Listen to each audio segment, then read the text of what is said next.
Hi beautiful souls, welcome back to this Astrology Human Design Gene Keys channel with me today, Tan. And today I want to bring up a topic that I think we should really probably look very deeply into before we continue with some of the videos that I've been doing for synastry. As much as synastry and composite charts are so important when we're looking at how two people relate to each other, the birth chart itself is just as important. And I think I've made a couple of videos a few days ago or maybe last week about looking at your own birth chart, looking at your 7th house, ruler of your 7th house, to see what kind of relationships you attract and what you're looking for. So today I want to do something a little bit more basic, but yet very deep and very important, which is actually going through each of the 7th house rulers, sign rulers in astrology to interpret that for you so we can get a sense of the patterns that you're learning in relationships with another. And of course, this can also feel very karmic. This is like the basis. When you look at the sign that rules the 7th house, it's basically the root of your relationship tree. You could think about it like that. This is going to exist in every relationship that you go through, the sign in the 7th house, despite whatever planets you have in the 7th house or not in the 7th house, despite whatever the 7th house ruler is doing, the 7th house sign will give you that foundation first. Have your birth chart in front of you, or maybe not if you already know your 7th house ruler. So the way that I like to look at what the 7th house represents in your birth chart is that it's the part of you that you were told when you were younger to repress, to, put it aside. They may be desires or ways of being, personality traits that your family thought was maybe inappropriate and not aligned with what they view as societally acceptable. Now, the opposite of that's your 1st house or your ascendant. That's what society or your family thought was acceptable to society. So, for example, if you have your Gemini ruling the 1st house, Gemini traits, characteristics, ways of being are accepted by your family. You were taught to put this out into the world, to be this way in the world. The opposite of that is Sagittarius traits, qualities, and ways of being. Your family might have thought that whatever Sagittarius represents is something that is not societally acceptable. So please tuck it away. And what we end up doing is we kind of suppress that into our subconscious. And so what happens when we choose partners in our lives, we tend to choose people subconsciously that have those traits that we've suppressed, because our subconscious knows that if we were to be in relationships with those people, we would be able to discover the shadow part of ourselves. And so therefore, the 7th house is the shadow work that we have to do. It's like the yin to your yang. It's the other side of the coin. They can't exist without each other. It's the black to the white. One of the most powerful ways that we can become more whole and complete and feel that sense of wholeness and completeness in ourselves is to embrace the traits and the qualities of the sign on the 7th house. That's the most basic part of it.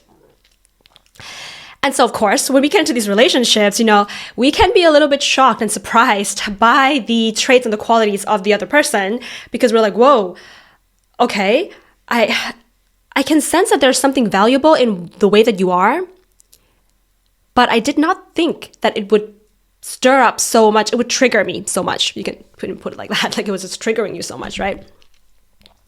And so the key to really working with your 7th house is to learn to embrace and accept those traits within yourself too, that there is the other side to the coin. And once you can do that, you can begin to then relate to other people from a place of wholeness rather than subconsciously lacking and then feeling shocked and triggered. And then maybe there's separation, there's disappointment or pain that comes into relationships. So I hope that kind of made sense. So it's more about loving ourselves fully and wholly as we are, and then loving and accepting the other wholly and fully as they are, right? So this is not going to go in any particular order. I think I'm going to try to do as much as I can for today, and then there'll probably be a series of videos to go through each of the 7th house rulers. So let's start with Sagittarius ruling 7th house, super random, because I was just giving the example of Gemini and Sagittarius. So with Sagittarius ruling the 7th house, right, you have Gemini ruling your 1st house. You may have grown up and were taught to learn to be socially acceptable. So Gemini 1st house people tend to be taught to be socially acceptable. You learned how to make small talk with people.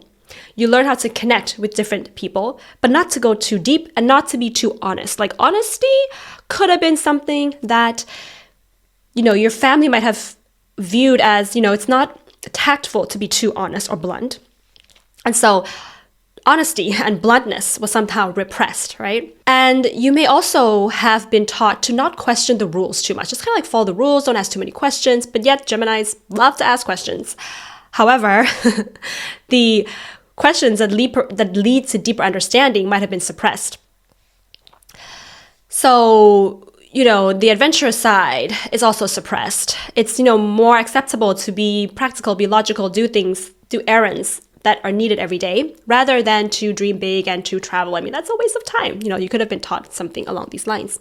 To summarize, what was suppressed while you were growing up could have been your freedom, your philosophical curiosity, questioning beliefs, being honest and blunt, exploring diverse perspectives, and possibly spiritual or cultural exploration. Suddenly, something came to my mind. And what came to my mind was like, how sometimes when you live abroad or you travel abroad, right? And you tend to be part of a community of people from the same culture or country that you came from. That feels very Gemini. You know what I mean? And that might have been taught as, that's acceptable. Do that, make sure that when you go abroad, you have people from your country that you can hang out with because that's safe, have that kind of community there.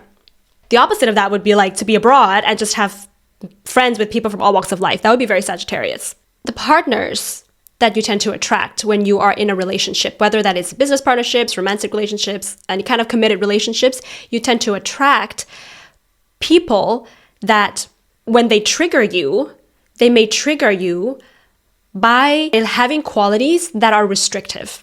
Somewhat people that might have a way of restricting your freedom, whatever that might mean for you. The triggers that you might experience in relationships may also be a bit of a fanaticism, somebody who's really self-righteous and has a way of viewing the world that may be very shocking to you, and yet they don't want to change the way that they view the world, and yet you don't want to change the way that you view the world either, because remember, they're a mirror to you. You may experience being in relationships with people of different religion, and that may be something that brings in those differing worldviews that does not allow life to really work.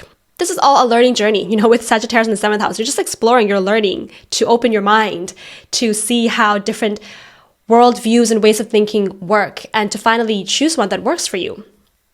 So for example, you may date several people and they've all had different religion. And then you come out of these relationships and then you're like, well, what do I really believe in then? So these partners, they will trigger your mind, and in a way of asking you, not directly, of course, but the lessons here is how can you expand your mind? Like, if you think about the signs of it, like actually get your muscles, your brain muscles, to expand and move and, explore a little bit. Some of the relationship struggles then you might face because of these triggers that you experience in relationships might be that you become somebody that may find that you struggle with commitment a little bit, right? Because if your partners are restrictive of your freedom, then, and you've experienced that a little bit, the next person that you see, you might be like, oh, I don't know if I'm going to commit. And that's okay, because a part of having Sagittarius ruling the 7th house is to question commitments in general and to question freedom in general. You may have a little bit of a restlessness about you. Sagittarius 7th house people tend to, have their eye over and see, could the grass be greener on the other side? That is something that does happen. There can be a lot of over-idealizing, and then in love, that leads to disappointment afterwards, over-promising, promises that can't be kept, and of course, disagreements about life, worldviews, and religion. So these people and patterns and relationships, they come into your life to help you access parts of yourself that you had to suppress in your subconscious while you were growing up. So it is all a learning journey, and whatever you decide, whatever you choose after you've come out of this learning journey is all up to you. It's nothing set in stone. It doesn't say that you have to be religious or you have to not be religious. Nothing like that. It's really just about this learning experience. It's to explore. It's to explore the side that was suppressed. That's all it is. It's like reading a book that you've put away in your basement. Now you're reading it and you're like, oh, this book was there all along. Now I'm just reading it. I'm exploring it. And this book is all the relationships that you've been in. So some practical ways that you can take to embrace your shadow smoothly. would be to travel, to explore new hobbies, to maybe, take classes, learn a different language, possibly, maybe with your partner. To have honest conversations with yourself, blunt, honest, frank conversations with yourself and with a partner about space, freedom, and your perspectives of life. Very important. And your perspective on relationships, really important. Engage in reflective practices. For example, astrology, self-growth, or learn about different belief systems and expand your mind. Read a religious text, but read religious texts of different religions and see how your mind expands through that. So the best type of partnership and relationship for you is going to be one that will require adventure. It will require space and freedom, and open-mindedness, and exploration. You really don't do well in partnerships where the rules are set in stone and that's the way that it has to be and there is no room for flexibility, because Sagittarius is a mutable sign after all. It's flexible. So you need to be in a relationship that allows room and space for exploration and to be like, this could be the rule today, but maybe the rule changes over time. Let's see how it goes. That type of relationship is what's best for you. You need a relationship that has, independence and maybe somebody that does have a different worldview from you, but yet you can get along. And very common with Sagittarius ruling the 7th house also is actually marrying a person or being in a long-term relationship with people of different cultures. Does way better than somebody from the same culture because you tend to get bored.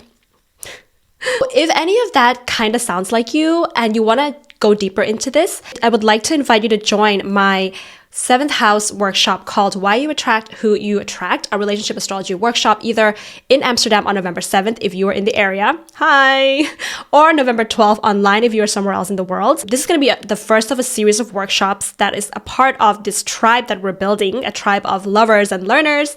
So sign up in the link in the description box below. And there's also an early bird discount code there as well. And yeah, I hope to have you join our tribe. Okay, let's talk about Aries ruling the 7th house. I might as well just do fire signs today, if that's where we're getting to. With Aries ruling the 7th house, you of course have Libra ruling your 1st house. Growing up with Libra on the 1st house, you may have been encouraged by your family to learn to be diplomatic, to learn to keep the peace, and to always consider other people first, and to make sure that, if everybody's happy, then we're all good, that kind of energy. And don't be too assertive, suppress your assertiveness a little bit.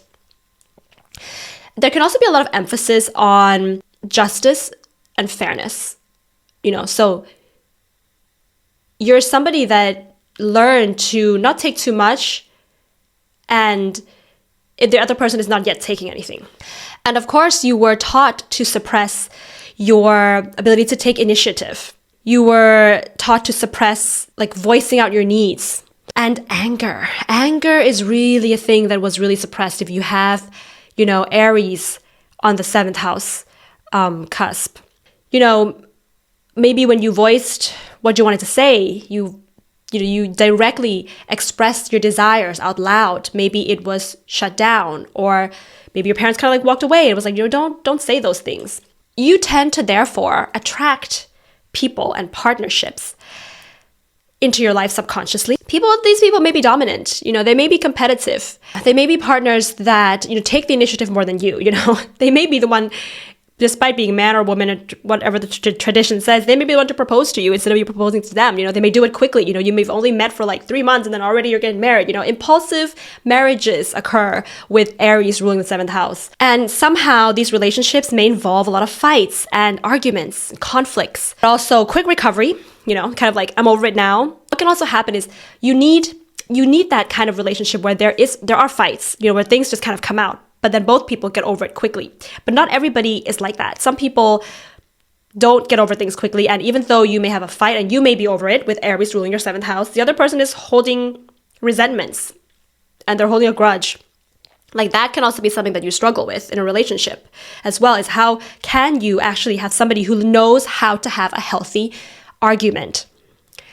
So if you can learn to have a healthy argument, then you might be able to draw people who knows how to have healthy arguments. And then that would be a satisfying relationship for you with Aries ruling the 7th house. The types of relationship struggles that you may face could, of course, be, impatience, in whichever way that might be, impulsivity. And, these impulsive decisions can lead you to, depending on other things in your chart, like feeling like you've wasted time, money, resources, and energy. That can also be part of it. You may struggle with, of course, dealing with conflict, how to have healthy arguments versus, holding resentments and grudges, how to come up with resolutions that satisfy both people. These kinds of people that come into your life, they show up to help you to access parts of yourself that you had to suppress into your subconscious while growing up.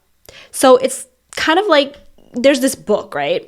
And most likely with Aries ruling the 7th house, it's a book of healthy arguments and assertiveness and self-assertiveness and leadership, It's like, oh, these things also exist within me. I should probably read this book that I've kept hidden in my basement all this time. So it's really just about a learning process. And whatever you decide to do with that learning process is up to you. Whether you do decide to be somebody that is going to be initiating a lot of things in your life or not, it's up to you. But it's about the awareness to shine a light. It's about you shining a light on this part of yourself that also is there and that exists. And now you get to make the choice about what you want to do with that. Here are some practical things that you can do to help you to embrace your shadow side. The first thing is, of course, for Aries ruling the 7th house, is to engage in physical activity. Whatever you have energy for. A lot of people will choose something like boxing, martial arts, could also be running, dancing, whatever it is. It's really important that you are really diving fully in that, especially if you're somebody that has a lot of karma in your chart, it depends. Like if you've got a really, stubborn Pluto somewhere, aspecting a lot of planets in your chart, you probably need to take years and years and years of, competitive sports or doing a lot of these types of physical activity to really allow the healthy competition, the healthy assertiveness to sink into your body. And learn to set goals in life and just go for it without overthinking it. And learn to see yourself as a leader in your own life. So take on, don't be afraid to take on leadership positions at work or read books around, management and leadership and so on and so forth. The best types of partnerships for you are definitely going to have to be one that is energetic. You like to do things with your partner. You don't want to be in a relationship with somebody who's absent, who's not physically there with you, and you don't have a lot of activities that you do together. That's not for you. You like to set goals with your partner and you kind of go for it together, The other thing about setting goals with Aries ruling the 7th house as well is that making sure that you're in a relationship where you and your partner also have your own individual goals in life. Like don't get lost in the couple's goal because you like that. Also make sure that you have individual goals that you do pursue too. You need a passionate type of relationship. You need one where you empower each other to be the better versions of yourself, to do things, to have more energy together. You also like a partnership where independence is respected and that you are able to have honest fights, honest communication, just get things out, just say what you need to say. Don't sleep when you're still in the middle of a fight, Yes, if this sounds like you in any way, then I would like to invite you to join our tribe in a series of workshops that we're going to be doing. And the first one is called Why You Attract Who You Attract, a relationship astrology workshop on November 7th in Amsterdam. Hi, if you're in the area, and on November 12th online if you are anywhere else in the world, in order to learn more about your chart and attract the right type of relationship that your soul is craving. So the links to sign up to that will be in the description box below, as well as in the comment section. And right now, before October 25th, there is an early bird discount. The code is there as well. So make sure that you grab that before it's over. It's going to turn out to be a fire sign, the 7th house video, without me realizing it, actually. I've got my notes in front of me, so I'm just going through it. All right, so let's do Leo ruling the 7th house since we're already here. If you have Leo ruling your 7th house, that means you're going to have Aquarius ruling your 1st house. So growing up with Aquarius in the 1st house cusp means that you were taught to be part of the community, be part of some kind of community, be part of some kind of crowd, and, have a lot of friends. And Aquarius ruling the 1st house means that you probably have a lot of connections and friends, and you blend in quite well with the crowd. Although there is a unique part of you, this is the thing about Aquarius, it rules both Saturn and Uranus. You are definitely a unique person, but at the same time, you bring your uniqueness into friendships, and yet that uniqueness is always going to be compromised in communities and in groups. That's how Aquarius energy works. You may have been asked to prioritize logic over the heart or over the emotions. And because Aquarius rules both Uranus and Saturn, there is something about maturity, like being mature, being responsible may have been something that you were taught when you were younger, rather than to act like a child. So what gets suppressed, first of all, is going to be the inner child. These are the types of people that could have had to grow up quite quickly in life. So play and, being silly and joy and expressing your creativity freely is something that was suppressed. To be arrogant is something that could have been really looked down upon, as opposed to modesty and humility, which is something that you were taught to, because you want to make sure that you're not superior over your friends. So be an equal to your friends. Don't be superior over your friends. If that kind of made sense. That was something that was maybe taught there. Therefore, when you are in relationships, you tend to attract partners and people who, of course, may be a little bit dramatic. They may be the type that you consider to be arrogant in the triggering state of things. You may look at them and be like, this person is so loud and they're so boastful, and, they're full of themselves. You may get that kind of trigger. They may challenge your confidence too. So what is actually happening here is that in these relationships, you're being kind of pushed and triggered to get in touch with your inner child. That's such a big learning point here for Leo ruling the 7th house, is what was missing? Where did you suppress your inner child when you were younger? Where did he, she, they go? And how can you access and bring that person out again? Relationships may bring out certain struggles within you, and these may be struggles of, not feeling like you're being seen. Sometimes you may feel like your partner is paying too much attention to someone else, and you want the attention for yourself. You may need constant validation or recognition from your partner, and you may not feel like you're getting it from them. You may struggle with playful vulnerability, like a child would do, being a little bit crazy in that sense. There may also be this interesting yet strange need to have the spotlight and compete for the spotlight with your partner when you're in social settings, or maybe there's a little bit of this competitiveness with your career. Who's going to be more successful? Something like that occurs in relationships too. But I think the biggest here is going to be the need for recognition. And that's the thing, is that if you feel that you're with the partner and they're kind of like, their attention is kind of like somewhere else, it could be that you might also be the same. Or you might have the opposite, where your partner is just showering you with too much attention and you feel suffocated by that. There may be this sense of like uneasiness with overly dramatic displays of love and grand gestures. You may be like, oh. So these people come into your life to show you and help you to access parts of yourself that you had suppressed into your subconscious while you were growing up. And that is the part of you that follows your heart too, not just your logic. That is not afraid to show how you feel inside and bring that outside. How to express yourself in the world. And also express yourself through your words. And that's what makes a great leader. Why Leos are such great leaders is because of their voice. So to get in touch with your creative voice. Also, therefore, you don't need recognition or validation from anybody else, except that you need to validate yourself. You need to validate your creativity and your voice. So a couple of practical things that you can do with Leo ruling the 7th house to get in touch with your shadow would be creative self-expression, of course. Dance, art, performing, get into that. Learn to celebrate your achievements openly with supportive people. Learn to celebrate milestones in your life. If you don't host birthday parties, for example, for yourself. Celebrate other people. Because Aquarius likes to really celebrate other people's, achievements. But Leo's like, I want to celebrate my own achievements, right? And practice receiving compliments without deflecting them. And actually feel good about that from the inside. That's okay. And, Leo's got this big heart, this big, generous heart.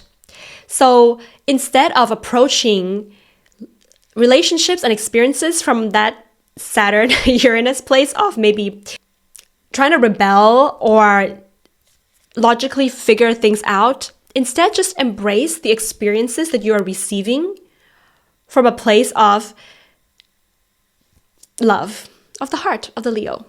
All right, so the best type of partnership for you would definitely need to have a lot of fun, a lot of play, a decent amount of romance and somebody that, is of course willing to go the length to be with you or to do something for you. There needs to be a sense of appreciation, loyalty, and being supportive of each other's individuality and creative expression, and maybe working on some creative projects together, and maybe doing inner child healing work together too. So if this sounds like you in any way, then I would like to invite you to join our tribe of lovers and learners in a series of workshops. The first one is going to be Why You Attract Who You Attract, a relationship astrology workshop on November 7th in Amsterdam. Hi, if you're in the area, and on November 12th online if you're anywhere else in the world, where we are going to be decoding your 7th house and other areas of your birth charts consecutively in order for you to be able to find soul connections that are really going to align more with you. All right, so beautiful souls, I think that's going to be it for this video on the fire signs ruling the 7th house. What should I do next? Should I do the water signs, the earth signs, or the air signs? Just comment below, and those videos will be coming up. All right, so yeah, if you want to sign up for these workshops, then click on the link in the description box below and in the comment section as well. Before October 25th, there's an early bird discount. You can see the discount code there as well. And yeah, I'm seeing you very soon, beautiful souls. Bye.